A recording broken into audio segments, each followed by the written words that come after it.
A dura mater se divide a sua lâmina meningia interna da periosteal externa, entendeu? E aí elas vão formar essas reflexões, tá vendo aqui, ó? Lâmina meningia interna, lâmina meningia interna, lâmina meningia externa. E aí vai formar esses septos, vão dividir o crânio em alguns compartimentos. Aí o nome é reflexo. Reflexo ou invaginação ou reflexo, se eu não me engano. Reflexões são sinônimos. Tá. Bom, galera, pra quem não me conhece, meu nome é Luiz, sou da 28. Vou começar a monitoria com vocês agora. Entrei nesse novo grupo de monitores, devo ficar até o final do ano. Hoje a gente vai fazer uma monitoria sobre o sistema nervoso, mais especificamente eu vou falar sobre... Tá fora da ordem aqui. Vou falar sobre meninges, medula e tronco encefálico. Tá. Bom, meninges, elas são um tecido membranáceo que recobre o... outra coisa, lembrei agora, eu não me importo de se vocês quiserem gravar a monitoria por vídeo, por áudio, tanto faz. Tá. Pode ficar à vontade. As meninges, elas são... Desculpa por não ter perguntado antes. Relaxa, eu vou te processar. As meninges, elas são divididas... outra observação. As nossas peças são estruturas muito pequenas e às vezes elas não estão tão bem preservadas, mas eu tenho um material aqui que eu vou passar para vocês depois. Agora sim, as meninges, elas são tecido membranáceo que recobre o sistema nervoso central. Elas servem como sustentação para as veias, para artérias e também vão conter dentro delas o líquido cefalorraquiano. Bom, nós temos três meninges, a dura mater, a aracnoide mater e a pia mater. A dura mater é essa mais externa, que a gente vê aqui. A aracnoide mater, ela é intermediária, que está coladinha com a dura mater. E a pia mater, ela vai ficar recobrindo os órgãos do sistema nervoso central.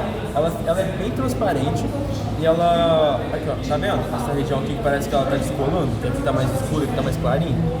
É onde está a pia mater. E entre as meninges, nós temos os espaços, né? Entre a dura mater e o periósteo do crânio, nós temos o espaço extradural. Entre a dura mater e a aracnoide, nós temos o espaço... Foi mal, gente, o formal tá me matando. Não, pode deixar, eu tô com água aqui. Nós temos o espaço subdural e entre a aracnoide mater e a pia mater, nós temos o espaço subaracnoide. Nas imagens ali dá para vocês verem bem melhor. Se vocês quiserem ficar rodando aqui para vocês verem as estruturas, podem ficar. Pode mexer com a vontade. Tá mais em cima, no início da monitoria. Beleza. Só que esses espaços, nem todos eles contêm estruturas. Por quê? Aqui está dissecado, mas se a gente for mas se fosse uma pessoa, a dura mater, ela estaria coladinha aqui entre o crânio. A gente fala que o espaço extradural no crânio é um espaço virtual, porque ele não existe. Da mesma forma que o espaço subdural. A dura mater, ela fica coladinha na aracnoide mater, não tem nem como a gente conseguir diferenciar as duas, então também é um espaço virtual. Esses espaços, eles surgem em situações patológicas, como por exemplo, quando a gente sofre um traumatismo craniano, ou então quando o aneurisma se rompe, o sangue que for liberado ali naquelas regiões, ele vai aumentar a pressão e se acumular naquela região. Por exemplo, se aqui estivesse sangrando, o sangue ia estar se acumulando aqui e ia formar um hematoma extradural. Aqui, ó. Se alguém não tinha conseguido ver, esse espaço ele existe entre a dura mater e quem? E o periósteo do crânio. Isso. Mas você falou dois nomes, um quando você estava apontando aqui e outro quando você estava apontando aqui. Quais nomes eu falei? Sobre qual assunto? Não, que você falou o espaço. O espaço tinha um nome aqui e um nome aqui, era... Tá. Aqui é o espaço extradural. É porque são sinônimos. Extradural, peridural e epidural são sinônimos. Tá. Então tá bom. É tudo sinônimo. Que é entre a dura mater e o periósteo. Tá bom. Tá? Beleza. E o espaço mais importante que a gente tem é o espaço subaracnoide, que ele vai ficar entre a aracnoide mater e a pia mater. Como a pia mater recobre os órgãos do sistema nervoso central, o espaço aracnoide, subaracnoide, ele é o maior, porque tá vendo aqui? Aqui dá pra ver direitinho. Aqui vai estar a pia mater recobrindo e aqui está a aracnoide mater. Então tudo isso aqui é espaço subaracnoide. E ele é muito importante e característico porque é nele que vai estar o líquido cerebroespinal. E uma característica muito importante é que a aracnoide mater, ela emite trabéculas aracnoides, que são pequenos ligamentos que vão uni-la com a pia mater. Então, quando a gente vê, parecem pequenas teias de aranha. Ali no material vai dar para vocês verem melhor. Então, isso é bem característico dessa região. Agora, especificamente sobre a dura mater craniana, ela possui algumas especificidades. Por quê? Ela se divide entre uma lâmina periosteal externa, que é a parte mais externa, e a lâmina meningia interna. Deixa eu ver aqui. Aqui vai dar para mostrar melhor. Aqui. Isso aqui é a dura mater. Aqui, essa parte branquinha aqui, vai ser a parte periosteal externa, e essa parte que se dividiu aqui é a meningia interna. Essas partes, na maioria das regiões, elas são contínuas, não existe uma separação física entre elas. Porém, em algumas regiões elas se dividem, que são nas regiões onde vão ser formadas as reflexões da dura mater e os seios da dura mater. Agora falando sobre as reflexões da dura mater. Elas são projeções da dura mater que vão dividir o encéfalo em alguns compartimentos. O primeiro deles, aqui vai dar para ver melhor. Nós temos a foice do cérebro, que ela vai começar aqui no processo frontal do osso frontal, vai vir até a incisura posterior, incisura occipital posterior, e ela vai dividir o cérebro em dois hemisférios, direito e esquerdo. Depois, continuando aqui com a foice do cérebro, nós temos aqui o tentório do cerebelo. O tentório do cerebelo, ele vai dividir os lobos, separar os lobos occipitais do cérebro do cerebelo aqui embaixo. E aí, como a foice do cérebro é contínua com o tentório do cerebelo, ela vai deixar ele meio que arqueado, assim, como se fosse uma tenda, sabe? E aí, isso é usado pra gente poder classificar algumas estruturas. As estruturas que estão acima do tentório do cerebelo são chamadas de estruturas supratentoriais. E as estruturas abaixo do tentório do cerebelo são chamadas de estruturas infratentoriais. Ele é usado como um critério de classificação em imagens radiológicas, para a gente poder classificar os tumores entre infratentoriais e supratentoriais. Além desses, né, a terceira reflexão é a foice do cerebelo. Nós temos a foice do cérebro e a foice do cerebelo, que vai dividir o cerebelo em dois hemisférios cerebelares, bem aqui. Aqui é só o início dela, mas ela iria até aqui assim, porque está cortado o cerebelo no meio. A nossa quarta reflexão da dura mater é a mais pequena delas, que é o diafragma da célula turca. Ele fica bem aqui, olha, tá vendo a dura mater aqui fazendo essa voltinha? Isso aqui é o diafragma da célula turca. Ele vai ficar recobrindo o esfenoide, e é aqui no diafragma da célula turca que vai ficar a hipófise. Ele vai encerrar a hipófise aqui nesse compartimento, e a única abertura que ele vai ter é para poder saírem as veias e artérias hipofisais. Beleza.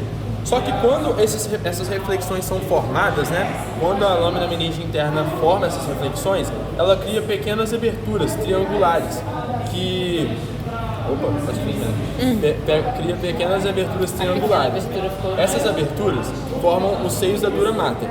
Nos seios da dura mater vão ser onde vão desembocar a drenagem venosa do encéfalo. Todas as veias vão desembocar aqui nesses seios.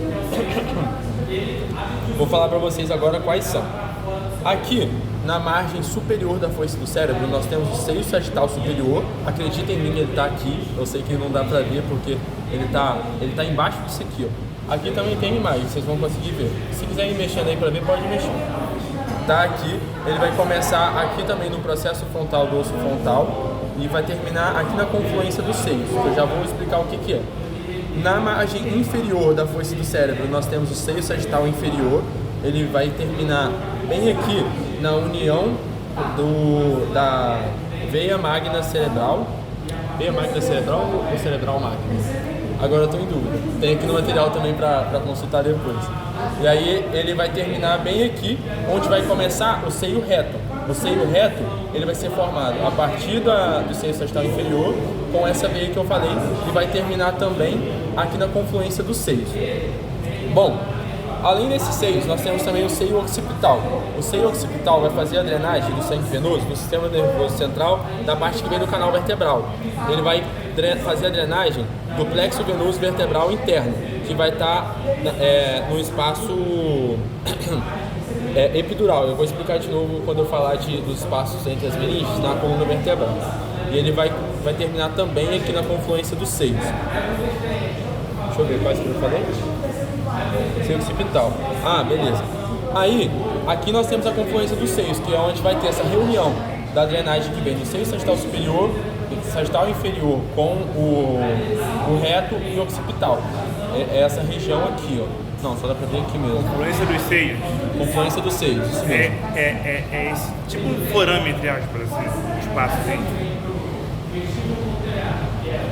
Nós temos os seios transversos. A confluência do seio vai estar bem aqui, ó. E aqui, tá vendo essa parte mais escura? Aqui, bem, que vai estar circundando aqui o tentório do cerebelo, estão vendo? Essa parte aqui. Esses são os seios transversos. Eles vão drenar o sangue da confluência dos seios até o próximo seio, que é o seio sigmoide. Ele eu não vou conseguir mostrar porque ele está interno aqui, ó. Ele vai estar lá dentro, vai estar na fossa posterior do crânio. Ele tem um formato de S e ele é esse aqui, ó. Ele é esse seio aqui. E aí ele vai fazer essa drenagem. Esse aqui, ó. Formato de S. Pode aproximar. Os seios. E aí vai terminar o seio transverso, vai começar o seio sigmoide. O seio sigmoide, ele vai terminar quando ele sair pelo forame jugular, que a partir dali ele vai desembocar na veia jugular e aí a partir daí já vai estar no restante da circulação venosa.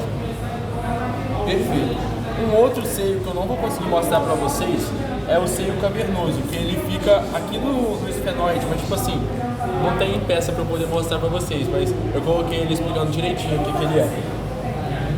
É muito importante falar também sobre as granulações aracnoides. No espaço subaracnoide vão ter pequenas invaginações da aracnoide para dentro da lâmina meningia da dura mater, que vai fazer com que o líquido cerebrospinal que esteja circulando no espaço subaracnoide, quando ele esteja em alta quantidade, para ele se manter na quantidade ideal, ele vai sair do espaço subaracnoide e vai entrar no seio. Então, a gente percebe que os seios da dura mater, eles são muito importantes tanto para a constituição da drenagem venosa do encéfalo, como também da circulação bucólica, quando se faz necessário que o líquido saia, né? Agora, terminamos a parte craniana, eu vou falar sobre as meninges espinhais. Oi? Não. Aqui na medula espinhal, a gente vai ter, recobrindo a medula espinhal, essa peça vai ser melhor. Nós vamos ter da mesma forma, a dura mater, aqui, que é essa daqui que está aberta, coladinha com a dura mater na face interna, né? Nós vamos ter a aracnoide mater e recobrindo os órgãos, recobrindo a medula, né? Nós vamos ter a pia mater. Aqui, da mesma forma, nós também vamos ter os espaços entre as meninges, né? O espaço peridural, extradural, epidural, são sinônimos.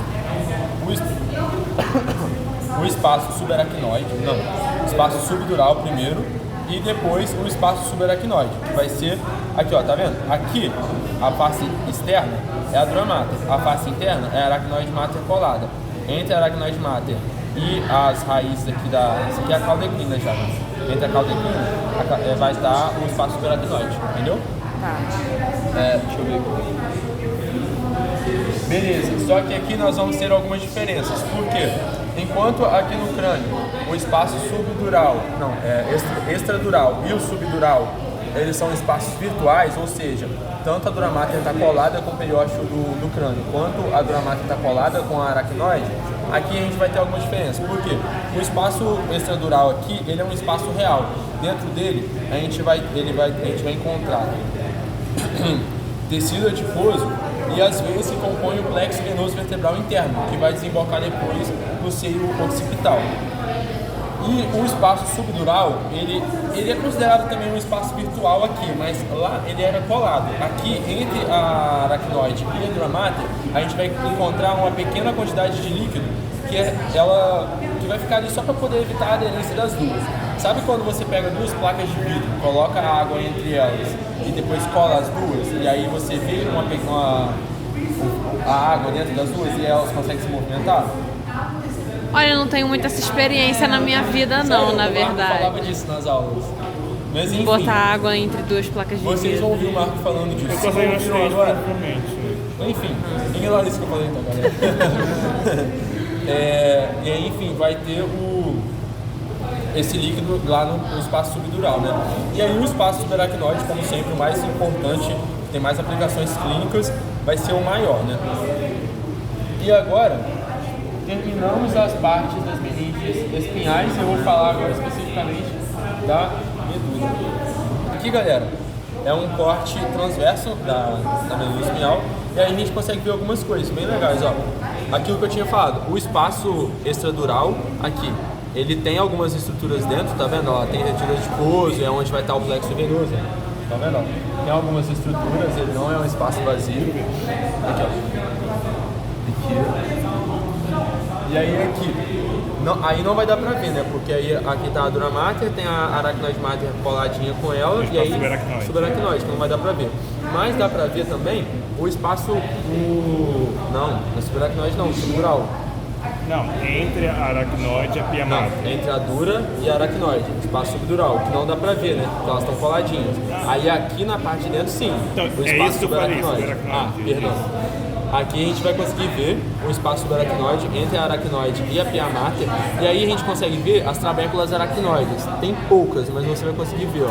Que são pequenas. Aqui, ó, tá vendo isso aqui? Que são os ligamentos entre a aracnoide mater e a pia mater. Olha lá, ó, tá vendo? É isso. Aí agora eu vou mostrar pra vocês a organização da medula espinhal. Só que aqui tá muito pequeno, galera. Então eu vou recorrer aqui ao meu esquema. Aqui na medula espinhal a gente vai ter uma organização específica para substância cinzenta e substância branca. A substância cinzenta vai estar compondo o H medular, que é essa que está representado em verde, esquematicamente. Era para ser cinzento. E aí aqui vai ter o H medular. Dentro do H medular a gente vai ter a divisão das colunas ou cornos, são sinônimos. Temos a coluna anterior, a coluna lateral e a coluna posterior. E nós temos a substância branca, que vai estar compondo os funículos, que estão representados aqui em azul. Nós temos aqui o funículo anterior, o funículo lateral e o funículo posterior. Luiz, funículo é a mesma coisa que corno? Não, corno é a mesma coisa que coluna. Coluna vai estar aqui na substância cinzenta e o funículo vai estar na substância branca. Entendeu? Vou falar rapidinho, senão a gente vai ficar com o braço cansado aqui. A gente tem algumas fissuras e sulcos ao longo da medula espinhal.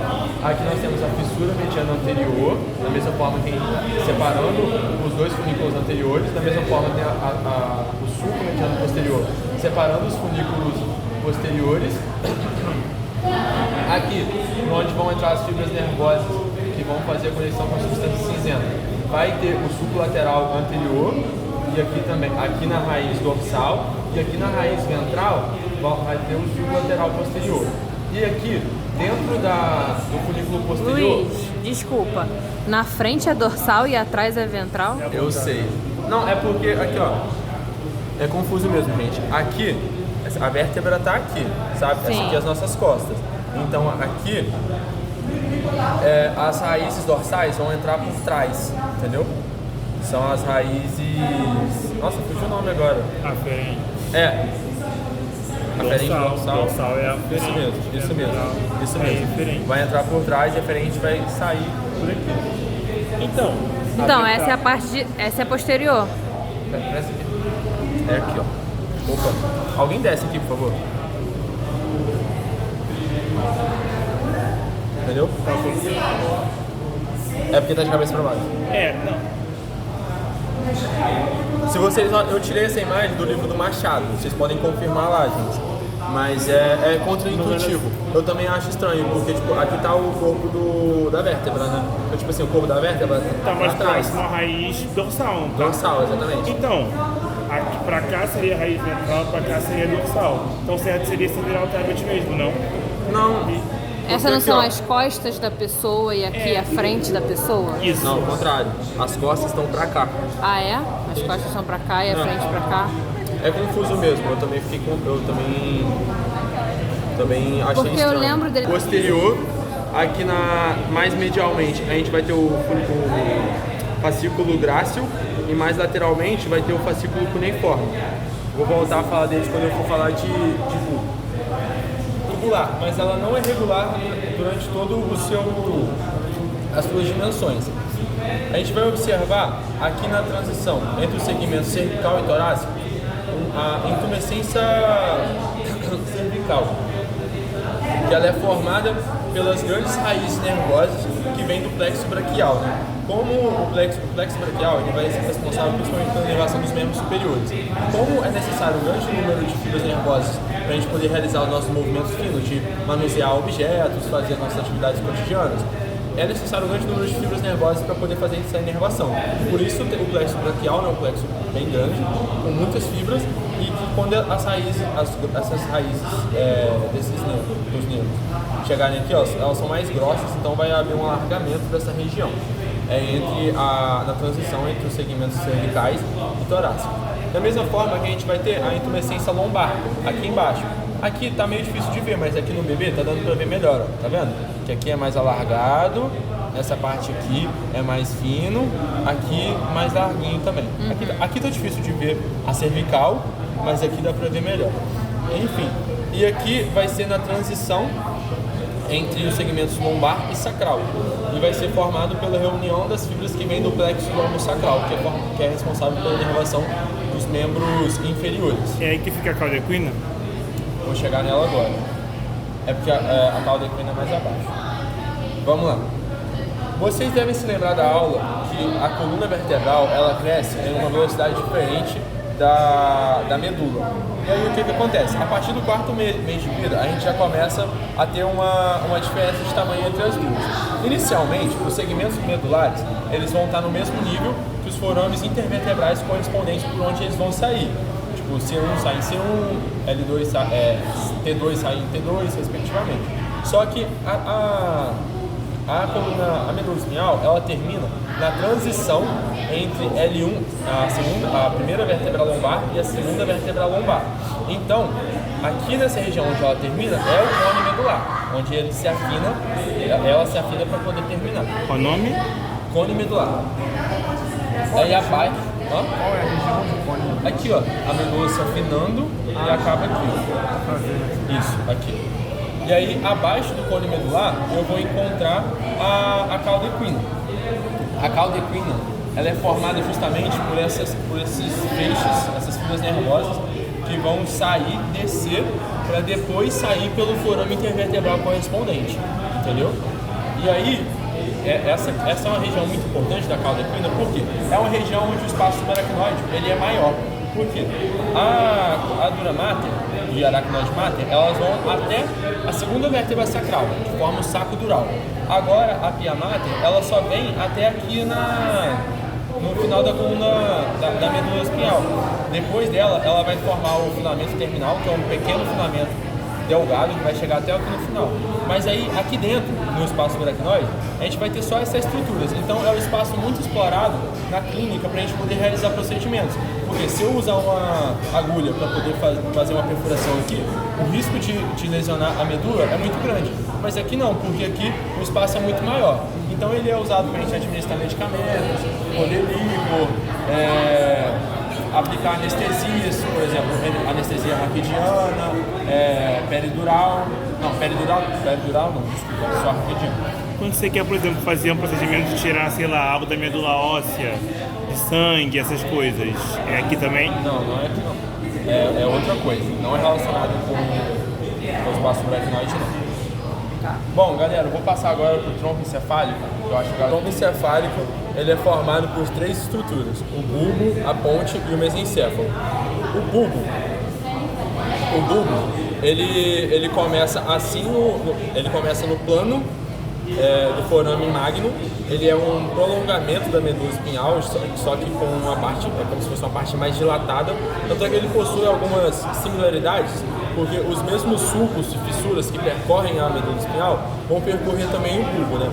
E aí, o que acontece? Aqui nós temos a fissura mediana anterior, que também segue com a fissura mediana anterior da medula, só que tem uma diferença, porque aqui embaixo ela é obliterada, ela tem uma parte que ela tem uma... Vocês vão entender daqui a pouco, ó. Tá vendo essas fibras, essas estruturas aqui? Essas são as pirâmides bulbares. Nelas vão estar passando as fibras do trato córtico-espinhal, que vão estar ligando o córtex cerebral com os neurônios motores da medula. As fibras das pirâmides bulbares vão passar e bem aqui nessa região obliterada da fissura mediana anterior vai estar a decrustação das pirâmides. Ali no material que vocês vão receber vai dar para ver melhor, que é onde vai estar, as fibras vão estar cruzando umas com as outras. Bom, tá aqui, gente, o sulco. Aí tem uma parte que ela vai estar fechada, tipo assim, não vai estar o sulco, vai estar fechadinho. Pera aí. Eu devo ter Aqui pego vai dar isso. pra vocês verem melhor. Então, beleza, tem aqui as pirâmides bulbares, a decrustação das pirâmides, e aqui na superfície lateral do bulbo, a gente vai ter essa estrutura que são as olivas bulbares. Elas vão ser delimitadas pelo sulco lateral anterior, o sulco lateral posterior, que são os mesmos sulcos da medula espinhal. E aí, beleza, agora, O quê? Gente, me perdi de novo. Olivas bulbares. Olivas bulbares. A gente vai ter aqui nessa região, nessa parte de cima, o sulco bulbo pontino, que ele vai fazer a divisão entre a ponte e o bulbo. E bem no meio do sulco bulbo pontino a gente vai ter o forame cego. Agora, olhando a superfície dorsal do bulbo, a gente vai ter aqui a continuação da fissura mediana posterior aqui, só que ela vai terminar bem aqui no meio do bulbo. Tá conseguindo gravar? Tô. Ela vai terminar bem aqui no meio do bulbo. Por quê? Aqui vai haver a abertura dos seus lábios para poder formar a parede lateral do quarto ventrículo. Essa região aqui, ó, entre o tronco encefálico e o cerebelo, é a parte que encerra o quarto ventrículo. E aí, é o mesmo sulco que percorre a medula, ele vai subir e ele vai terminar aqui na metade do bulbo, porque aqui ele vai se abrir e os seus lábios vão formar os limites laterais do quarto ventrículo. Vocês vão ver, eu acho que com o Neote ou o João Mário vai falar sobre o terceiro e quarto ventrículo. E aí, gente? Foi o João Mário? Beleza. Gente, eu perdi de novo. Você falou dos ventrículos. Falei aqui, isso mesmo. Aqui a gente vai ver o fascículo mais medialmente a esse sulco. A gente vai ter o fascículo grácil e o fascículo cuneiforme mais medialmente. Eles vão terminar no núcleo grácil e cuneiforme respectivamente. Aqui, gente, está difícil de ver, mas ali vai dar para ver melhor. Aqui nessa região vão ter algumas proeminências, que são o tubérculo do núcleo grácil e o tubérculo do núcleo cuneiforme, que vão ser essas proeminências que vão estar contendo os núcleos bem abaixo deles. O fascículo fica perto da meninge? Hã? O fascículo fica abaixo da meninge? Fascículo? Não. Ah, o fascículo grácil cuneiforme? Os fascículos em geral, porque os fascículos revestem também as partes. Não, os fascículos, eles são grupos de feixes nervosas de substância branca. Substância branca, exatamente. Da branca? E aí, gente, uma outra estrutura legal para eu falar para vocês aqui é o pedúnculo cerebelar inferior, que ele vai fazer a conexão entre o bulbo, o tronco encefálico aqui, e o cerebelo, que é essa região aqui, ó. Aqui. Gente, fica tranquilo, tem tudo pinçado ali para vocês verem. Bom, agora a gente vai partir para a ponte. A ponte é a estrutura intermediária aqui do tronco encefálico. Ela tem poucas estruturas, então é mais fácil da gente poder trabalhar. Bem aqui no meio, a gente vai ter o sulco basilar, que é formado pela impressão da artéria basilar na ponte. Eu acho que aqui dá até pra ver melhor. Vai estar bem aqui, ó. Dá o bulbo aqui, bem aqui, a artéria basilar fazendo a impressão. A gente vai ter também o pedúnculo cerebelar médio, que é esse daqui, fazendo a conexão com a ponte, e o pedúnculo cerebelar superior, que é esse que está vindo aqui também, ó, fazendo a conexão entre o tronco encefálico e o cerebelo. A gente tem o véu medular superior, que ele, cara, aqui vai ficar meio foda de eu mostrar pra vocês, que ele tá bem ruinzinho.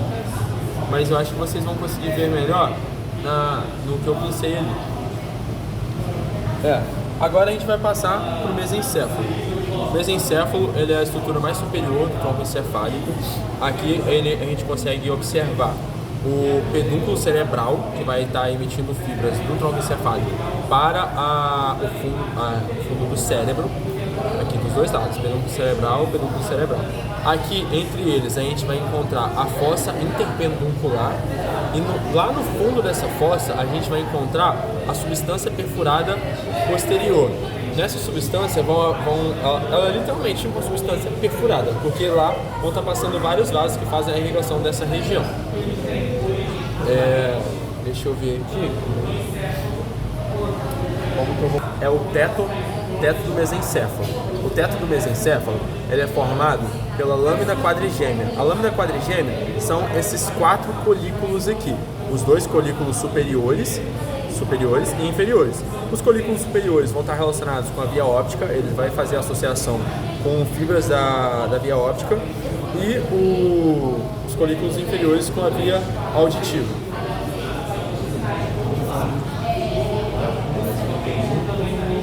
Deixa eu ver o que mais que dá pra falar pra vocês.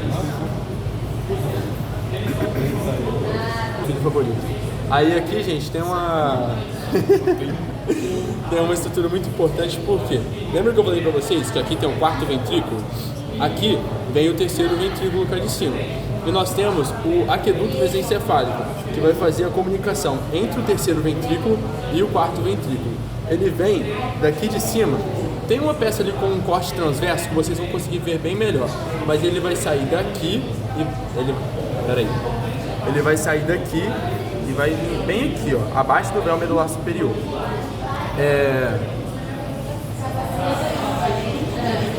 Acho que é isso.